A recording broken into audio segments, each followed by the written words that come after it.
عندي صديق صار فترة طويلة بالسجن. آخر مرة رحت أشوفه بيها سألني، قال لي هم تروح زيارة موسى بن جعفر؟ قلت له أكيد. قال عندي رسالة بدك تقراها يم الضريح. قلت له خادم. أنا أخذت الرسالة وطلعت رأسا الإمام موسى بن جعفر. مضمونها يقول: شخص حملنا مانا وجيتك بمضمون، يا موسى بن جعفر طلب عد مسجون. كاتب بالرسالة تخيلك السجان، ظالمني مثل ما ظالمك هارون. منهلها الحاجة نطلبها وتفض بساع، وانتهلك على الطلاب ما يبطون. عليك الذاب بجفوفه على مود حسين، عليك بشيلة الزهرة وعليك معون.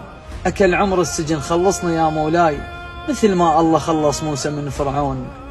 بعد ما أريدك ضرازونة الشباك، أريد أوصل ضريحك ويا اللي يزورون.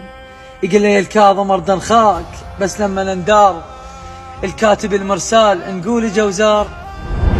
ورا شهر جان اتصال، قال لي اخوي الله يساعدك. قلت له هلا بيك.